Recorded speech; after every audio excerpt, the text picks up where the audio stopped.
박준호 씨는 아버지가 돌아가신 지 사흘째 되는 날 조용한 거실을 서성이고 있었어요. 장례가 끝난 집안은 이상하리만큼 정적이 감돌았고 그의 얼굴에는 슬픔보다 다른 감정들이 더 뒤섞여 보였습니다. 평소처럼 식탁 위에 놓인 반찬통을 정리하던 손이 잠시 멈추더니 그는 아버지 방 쪽을 바라보며 천천히 숨을 들이마셨어요. 그 방 안에는 아직 정리되지 않은 옷가지와 서류들이 그대로 남아 있었죠. 준호 씨의 마음속에는 오래전부터 강한 믿음이 자리 잡고 있었습니다. 아버지 재산 꽤 될 거야. 그는 가끔 이런 말을 속삭이곤 했어요. 대사였지만 그 속엔 희망과 욕망이 동시에 엉켜 있었죠. 아버지가 생전에 금고를 잠그던 모습, 비밀스럽게 서류를 챙기던 몸짓은 준호 씨의 상상을 끝없이 부풀렸습니다. 그는 그 모든 행동이 큰 재산을 숨기기 위한 것이라 생각하며 스스로를 안심시켰어요. 그는 이미 아버지의 모습을 있는 그대로 보지 못하고 재산이라는 필터를 씌워 바라보고 있었던 겁니다. 평소 아버지를 극진히 모셨던 그의 행동도 사실은 반쯤 계산된 마음에서 시작된 것이었어요. 병원 진료 동행, 약 챙기기, 집안 수리, 반찬 챙김까지 주변 사람들은 그를 효자라고 불렀지만 준호 씨는 그 말 한마디에 묘한 쾌감을 느끼곤 했습니다. 그는 속으로 종종 중얼거렸죠. 이 정도면 나중에 받을 자격은 충분하다. 그 말은 조용했지만 욕심을 숨기지 못한 대사였어요. 한편 준호 씨의 아내 정미 씨는 남편이 아버지를 대하는 태도 속에서 이상한 결을 오래전부터 느끼고 있었습니다. 그에게서 보이는 친절은 따뜻함보다 계산이 더 짙어 보였거든요. 정미 씨는 조용히 식탁을 닦다가 남편의 뒷모습을 바라보며 작은 한숨을 내쉬었어요. 그녀는 이미 이 집안에 곧 일어날 어떤 파도를 예감하고 있었던 겁니다. 그 시각 아버지 방 문틈 사이로 빛이 희미하게 새어나오고 있었고 준호 씨는 그 앞에 멈춰 섰어요. 문 안에 무언가가 그를 기다리고 있는 듯한 기묘한 기운이 감돌았습니다.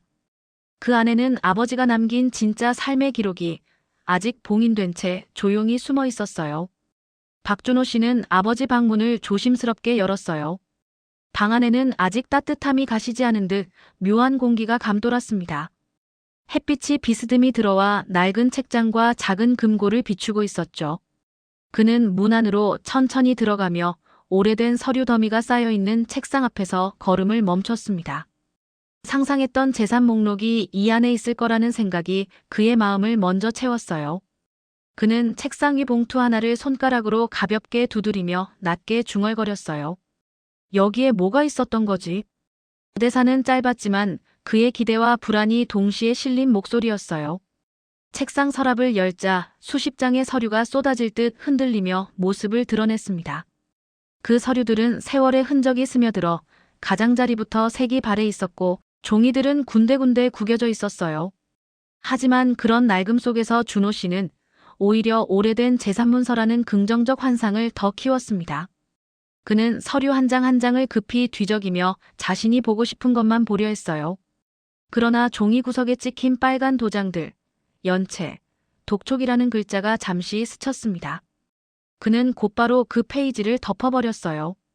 그의 심장은 빠르게 뛰고 있었고 손끝에는 미세한 떨림이 있었죠. 그는 이미 진실이 눈앞에 나타나고 있었음에도 그것을 인정할 준비가 되어 있지 않았습니다. 정미 씨는 문 옆에서 조용히 방 안을 바라보고 있었어요. 그녀는 남편이 서류를 부여잡고 무언가를 확인하려는 모습을 보며 표정을 굳혔습니다. 그 눈빛에는 걱정과 두려움이 동시에 깃들어 있었어요. 그녀는 속삭이듯 작은 목소리로 말했습니다. 당신 너무 기대하지 마요. 이 대사는 조심스러웠지만 그가 듣고 싶지 않은 진심이 담겨 있었죠. 준호 씨는 그 말을 흘려듣고 다시 금고 앞에 섰습니다. 금고의 숫자판을 손으로 쓸어내리며 깊은 숨을 들이마셨죠. 그는 금고 안에 상상해온 전부가 들어있을 거라 믿고 있었어요. 그러나 금고의 묵직한 침묵은 그가 아직 알지 못한 진실이 곧 드러날 것임을 예고하고 있었어요. 장례가 지나고 집안에 남은 건 조용한 허무함 뿐이었어요. 사람들이 하나둘 돌아간 뒤 거실에는 가족셋만이 남아 묵묵히 자리를 지키고 있었죠. 준호 씨는 초가 꺼진 향냄새 사이에서 아버지의 사진을 바라보며 복잡한 표정을 지었습니다. 애도와 허탈함, 그리고 어딘가에 숨어있는 기대감이 섞여 있었어요. 그때 예고 없이 초인종이 울렸습니다. 고개를 돌린 그의 눈빛이 순간 흔들렸습니다. 현관문 밖에는 정장을 차려입은 변호사가 서 있었어요. 그는 깊이 고개를 숙이며 정중히 인사했습니다. 상속 관련해서 전달드릴 게 있습니다. 그 말은 조용했지만 방 안 공기를 단숨에 긴장시키는 대사였어요. 변호사는 식탁 위에 봉투 하나를 올려두고 조용히 앉았습니다. 그 봉투는 얇지만 묵직해 보였고 오래된 진실이 종이 속으로 눌려 담겨 있는 듯한 느낌을 줬습니다. 준호 씨는 아무 말 없이 그 봉투만 바라보며 숨을 들이쉬었습니다. 얼굴에 희미한 기대가 스쳤고 손끝이 미세하게 떨렸어요. 동생 지연 씨는 두 손을 가지런히 모으고 고개를 숙였습니다. 그녀의 표정은 준호 씨와 달리 차분했고 재산 이야기가 나오자 긴장보다는 걱정이 먼저 떠오른 듯 했어요. 정미 씨는 남편 옆에서 조용히 그의 팔을 바라봤습니다. 그가 지나치게 기대하고 있다는 걸 느끼고 있었죠. 변호사는 천천히 봉투를 밀어주었습니다. 고인께서 남긴 자산과 관련된 정리 서류가 있습니다. 대사는 담담했지만 말끝이 어딘가 묵직하게 내려앉아 있었습니다. 준호 씨는 봉투를 잡는 손이 떨리면서도 눈빛만큼은 선명해졌어요. 그는 그 순간 자신이 평생 꿈꿔온 보상을 드디어 확인할 수 있다고 믿고 있었던 겁니다. 아버지를 극진히 모셨던 지난 시간들이 모두 결과로 돌아올 거라 생각했죠. 그러나 봉투를 뜯는 순간 거실에 흐르던 기묘한 기대감은 서서히 다른 색으로 변하고 있었습니다. 봉투 안쪽의 문서 한 장이 천천히 모습을 드러내며 이 가족이 아직 모르는 폭풍의 시작을 알리고 있었어요. 준호 씨는 떨리는 손으로 봉투를 열었어요. 문서가 바스락거리며 식탁 위로 미끄러져 나왔고 그는 가장 위에 있는 제목을 읽는 순간 그대로 얼어붙었습니다. 종이 상단에는 또렷한 글씨로 채무 정리 보고서라는 문장이 적혀 있었어요.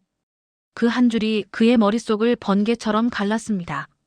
기대하던 단어가 아닌 낯선 현실이 그의 가슴을 세게 내리쳤습니다. 준호 씨의 입술이 떨렸고 눈은 커졌습니다. 그는 숨을 들이마셨다가 제대로 내쉬지도 못한 채 문서를 덮으려 했어요. 하지만 손끝은 문서 모서리를 꼭 붙잡은 채 떨리고 있었습니다.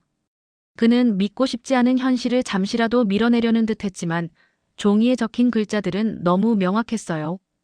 그는 낮은 목소리로 짧게 중얼거렸습니다. 이게 뭐죠? 대사는 분명했지만 그 안엔 혼란과 충격이 뒤엉켜 있었습니다. 변호사는 차분한 얼굴로 다음 장을 넘겼습니다. 그의 손은 오래된 사실을 드러내는 냉정한 도구처럼 보였어요. 문서 속에는 수십 년에 걸친 빚의 내역이 세세히 기록돼 있었고 상환하지 못한 잔액은 상상보다 훨씬 많았습니다.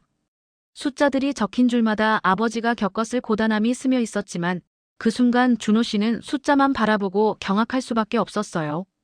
정미 씨는 조용히 입술을 깨물며 눈을 내리깔았습니다. 그녀는 남편의 표정을 보고 이미 예상했던 비극이 현실이 되었다는 걸 직감했어요.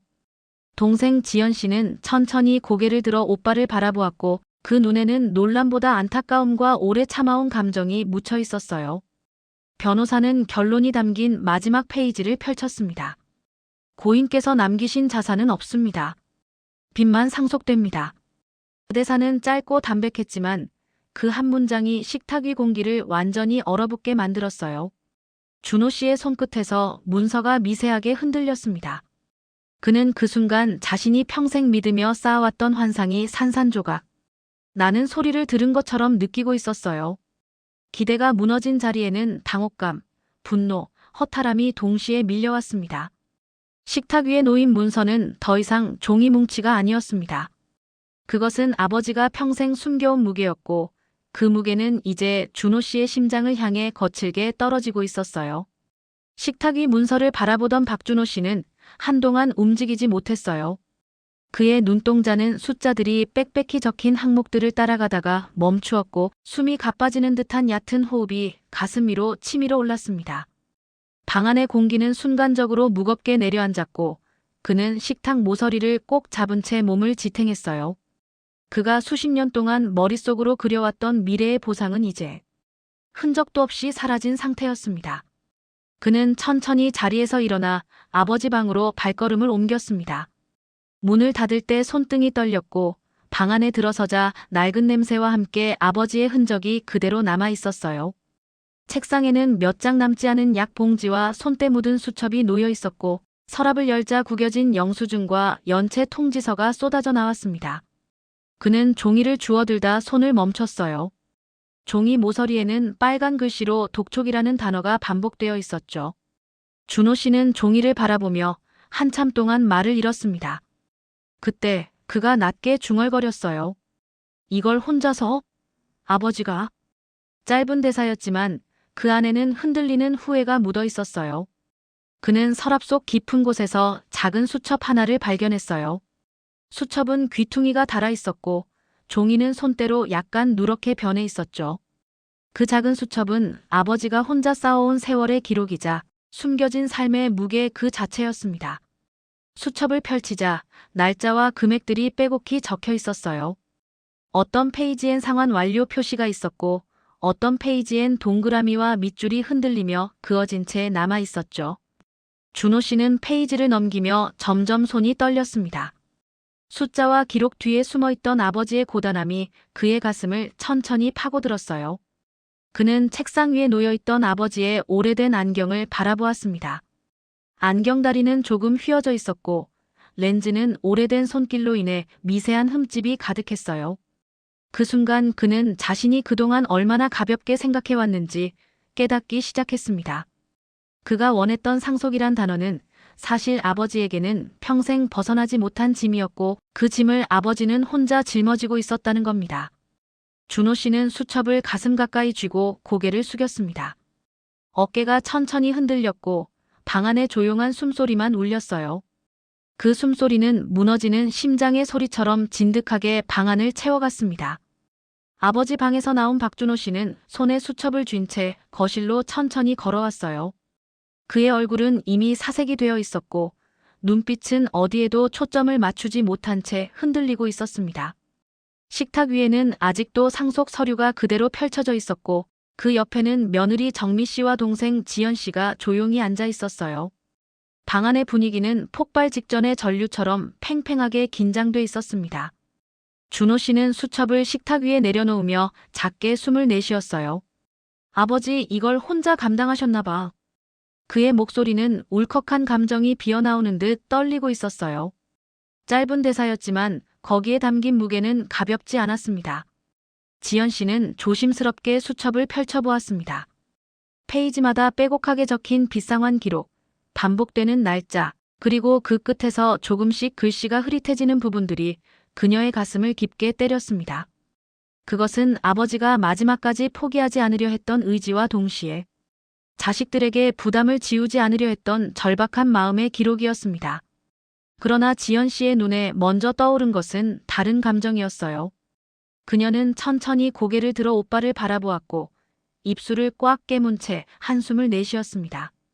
오빠, 아버지 힘들어하실 때 왜 몰랐어? 대사는 낮았지만 마음속 깊은 분노와 아픔이 진하게 배어 있었습니다. 그 말에 준호 씨의 어깨가 크게 흔들렸습니다. 그는 시선을 피하며 손으로 이마를 감싸 쥐었어요. 그는 이미 아버지를 위해 했던 모든 행동이 진심이 아니라 욕심의 산물이었다는 사실을 인정하고 싶지 않은 상태였습니다. 정미 씨는 두 사람 사이의 공기가 서늘하게 변하는 걸 느끼고 조용히 숨을 삼켰어요. 그녀는 테이블 아래로 손을 모아 잡고 있었고 그 손끝에는 긴장으로 인해 힘이 잔뜩 들어가 있었죠. 그녀는 조심스러운 목소리로 말했어요. 지연아, 지금은 서로 탓할 때가 아니야. 부드러운 대사였지만 상황을 진정시키기에는 역부족이었습니다. 지연 씨는 고개를 저으며 다시 말했습니다. 아니야, 탓해야 할 때도 있어. 그녀는 눈가가 붉어진 채 수첩을 가리켰어요. 아버지는 이걸 혼자 견디셨는데 우리는 뭐 했어? 그 말은 방 안 전체를 살얼음처럼 얼어붙게 만들었습니다. 그 말은 오랫동안 닫혀있던 진실의 문이 갑자기 열리며 튀어나온 감정의 칼날이었습니다. 준호 씨는 입술을 깨물며 고개를 떨궜습니다. 그의 손은 테이블 위를 꽉 쥐고 있었고 손등에는 하얀 핏줄이 도드라져 올라왔어요. 그는 말없이 흔들리는 숨을 몰아쉬었고 눈가가 천천히 젖어가고 있었습니다. 세 사람 사이에는 어떤 말도 이어지지 못한 채 아버지가 숨겨온 무게와 준호 씨가 뒤늦게 깨달은 죄책감이 방안을 조용히 뒤덮고 있었어요. 가족의 균열이 생겨나는 순간이었고 동시에 진실이 드러난 자리에서 모두가 상처를 마주하고 있었습니다. 거실의 공기가 조금 가라앉은 뒤 박준호 씨는 조용히 아버지 방으로 다시 들어갔어요. 그는 마치 무언가에게 이끌리듯 책상 서랍 깊은 곳을 천천히 뒤졌습니다. 오래된 종이 냄새가 방 안에 퍼졌고 손끝에는 세월을 견딘 종이의 거친 표면이 느껴졌어요. 그의 시선은 자연스럽게 작은 노트 한 권에 닿았습니다. 수십 년은 묵은 듯한 낡은 표지, 손때가 묻어 반들거리는 모서리. 그 모든 것이 묘하게 마음을 끌어당겼습니다. 그는 노트를 조심스럽게 펼쳤어요. 이건 대사는 거의 들리지 않을 만큼 낮았지만 떨림이 분명히 묻어 있었습니다. 노트 안에는 빚상환 기록이 페이지마다 빼곡하게 적혀 있었어요. 날짜, 금액, 이자, 남은 금액 그리고 상환 완료라고 적힌 글씨는 드물었습니다. 이 노트는 아버지가 세상 누구에게도 보여주지 않은 싸움의 기록이었고 그의 무거운 세월이 한 줄 한 줄에 그대로 묻어 있었습니다. 중반부에 이르자 글씨는 조금씩 삐뚤어져 있었고 어떤 날은 금액만 적혀 있고 의미 없는 선이 여러 개 겹쳐져 있었어요. 아버지가 손떨림을 숨기지 못한 채 쓰던 모습이 상상되며 준호 씨는 노트를 앞으로 더 가까이 가져갔습니다. 그의 손끝은 미세하게 떨렸고 숨소리는 점점 가빠졌습니다. 그리고 마지막 페이지. 페이지 가장 아래쪽에는 작고 흐릿한 글씨로 이렇게 적혀 있었어요. 준호야, 너한테 짐 지우기 싫다. 미안하다. 그 문장을 본 순간 준호 씨의 입에서 짧은 숨이 새어나왔습니다. 아버지. 대사는 짧았지만 그가 지금까지 내뱉은 어떤 말보다 무겁고 깊었어요. 정미 씨와 지연 씨는 방 앞에서 조용히 그 모습을 지켜보고 있었어요. 두 사람은 아무 말도 하지 않았지만 준호 씨가 마지막 문장을 읽는 순간 그의 어깨가 크게 흔들리는 것을 보았어요. 나레이션으로 설명하자면 그 떨림은 단순한 슬픔이 아니라 오랜 욕심이 무너지고 새겨지는 후회의 떨림이었습니다. 준호 씨는 노트를 가슴에 꼭 끌어안았어요. 그의 눈에는 더 이상 욕심과 기대의 흔적이 없었고 오직 잃어버린 시간과 뒤늦은 깨달음에 대한 애틋함이 가득 차 있었어요. 방 안은 조용했지만 마음속에서는 거대한 파도가 부서지는 듯한 진동이 울리고 있었습니다. 그 순간 그의 눈물이 노트 한 귀퉁이를 적시며 작은 얼룩을 남겼습니다. 그 얼룩은 마치 아버지의 마지막 흔적과 준호 씨의 뒤늦은 반성이 한 곳에 겹쳐진 듯한 깊고 아픈 자국이었어요. 다음 날 오전 관공서 창구 앞에 선 박준호 씨는 긴 복도를 조용히 바라보고 있었어요. 햇빛이 창문을 통해 길게 쏟아져 들어와 바닥을 비췄고 그 빛 위로 천천히 떨어지는 먼지가 마치 멈춘 시간 속에서 떠다니는 것처럼 보였습니다. 그의 손에는 어제 밤새 붙잡았던 아버지의 수첩이 들려 있었고 반대 손에는 상속포기 신청서가 구겨지지 않도록 가지런히 쥐어져 있었어요. 창구 번호가 불리자 그는 천천히 걸음을 내딛었어요. 네, 상속 포기하겠습니다. 짧은 대사였지만 목소리에는 깊은 떨림과 결심이 함께 담겨 있었어요. 직원은 일정한 속도로 안내를 이어갔고 준호 씨는 고개를 끄덕이며 서류에 도장을 찍었습니다. 그 도장을 찍는 순간 그의 손끝은 작게 흔들렸고 그 떨림은 욕심이 깨져나가는 소리이자 지난날의 어리석음을 떨구는 울림이기도 했어요. 잉크가 종이에 스며들며 최종 서명이 완성되자 종이 위에 이름이 이상하게 더 무겁게 보였습니다. 뒤에서 지켜보던 정미 씨는 남편의 등을 조용히 바라보며 작은 숨을 내쉬었어요. 그 눈빛에는 실망과 안도, 그리고 아직 버리지 못한 걱정이 함께 얽혀 있었어요. 동생 지연 씨는 손끝으로 눈가를 가볍게 훔쳤고 아무 말도 하지 않은 채 오빠의 선택을 지켜보고 있었습니다. 세 사람 사이에는 짧은 침묵이 흘렀지만 그 침묵은 비난의 정적이 아니라 상처가 아물기 전에 고요함에 가까웠어요. 서류를 제출함에 따라 문서가 바스락 소리를 내며 제출함 속으로 떨어졌습니다. 그 순간 준호 씨는 눈을 감고 길게 숨을 내쉬었어요. 마음속 깊은 곳에서 무겁고 오래된 돌덩이가 천천히 내려앉는 느낌이 들었습니다. 그는 비로소 욕심이 아닌 후회와 반성의 무게에 진심으로 마주한 것이었어요. 준호 씨는 수첩을 다시 손안에 쥐고 조용히 말했습니다. 아버지, 이제는 제가 더 이상 욕심내지 않을게요. 그 대사는 작고 떨렸지만 그의 인생에서 가장 솔직한 고백이었습니다. 그는 창고 앞에서 잠시 머무르다가 천천히 뒤돌아 걸어 나갔어요. 복도 끝에서 창문으로 들어오는 빛이 그의 어깨 위로 내려앉았고 그 빛 속에서 그는 한 발씩 조심스럽게 앞으로 나아갔습니다. 말로 설명할 수 없을 정도로 서늘하지만 동시에 조금은 가벼워진 걸음이었어요. 그가 문을 나서는 순간 오래전 아버지가 떠나며 남겼던 상처와 오해의 그림자가 천천히 희미해지기 시작했습니다. 시청해주셔서 감사합니다. 구독과 좋아요 부탁드려요. 다음 이야기로 찾아뵙겠습니다.